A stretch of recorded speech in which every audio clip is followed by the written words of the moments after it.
ಸಂದೇಶ ಇವತ್ತು ಏನಿದೆ, ನಮ್ಮ ಕಾನ್ಸ್ಟಿಟ್ಯೂಷನ್ ಪ್ರಕಾರ ಇಂಡಿಯನ್ನಲ್ಲಿ ಎಲ್ಲ ಬೇರೆ ಬೇರೆ ಕಾಮಿಟೀಸ್ ಇದ್ದಾವೆ, ಎಲ್ಲ ಬೇರೆ ಬೇರೆ ಗ್ರೂಪ್ಸ್ ಇದ್ದಾವೆ. ಆದ್ರೂ ನಾವು ಎಲ್ಲ ಜೊತೆಗೆ ನಾವು ಇರಬೇಕು ಅಂತ, ಜೊತೆಗೆ ನಾವು ಇದ್ದೀವಿ ಅಂತ ಮೊದಲಿಂದ, ಮತ್ತು ಈಗನೂ ನಾವು ಜೊತೆಗೆ ಅಂದರೆ ಈಗನೂ ಜೊತೆಗೆ ನಾವು ಇದ್ದೀವಿ ಅಂತ. ಸೊ ಈ ಥರ ಬೇರೆ ದೇಶದಲ್ಲಿ ನಮಗೆ ಸಿಗಲ್ಲ. ಬೇರೆ ದೇಶದಲ್ಲಿ ಒಂದು ಟೈಪ್ ಇರುತ್ತೆ, ಒಂದು ಕಮ್ಯುನಿಟಿ ಇರುತ್ತೆ, ಒಂದು ಧರ್ಮ ಇರುತ್ತೆ. ಆದರೆ ಬರೀ ಇಂಡಿಯಾದಲ್ಲಿ ನಮ್ಮಲ್ಲಿ ಅಷ್ಟು ಡೈವರ್ಸಿಟಿ ನಮಗೆ ಸಿಗ್ತಾ ಇದೆ. ಸೊ ಇದು ಒಂದು ಸಂದೇಶ ನಾನು ಎಲ್ಲರಿಗೂ ನಾನು ಹೇಳಬೇಕು ಅಂತ. ಸರ್, ಇವಾಗ ಸಂವಿಧಾನ ಶಾಲಾ ಮಕ್ಕಳಿಗೂ ಕೂಡ ಒಂದು ಅಧ್ಯಾಯವಾಗಬೇಕು. ಈಗಿನ ಜನರೇಷನ್ ಸಂವಿಧಾನದ ಬಗ್ಗೆ ತಿಳ್ಕೋಬೇಕು, ಅವ್ರಿಗೆ ಅವೇರ್ನೆಸ್ ಕೊಡಬೇಕು.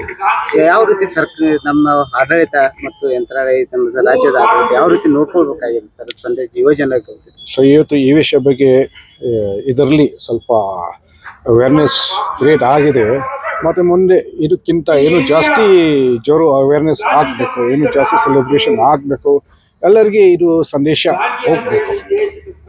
Thank you sir. Thank you.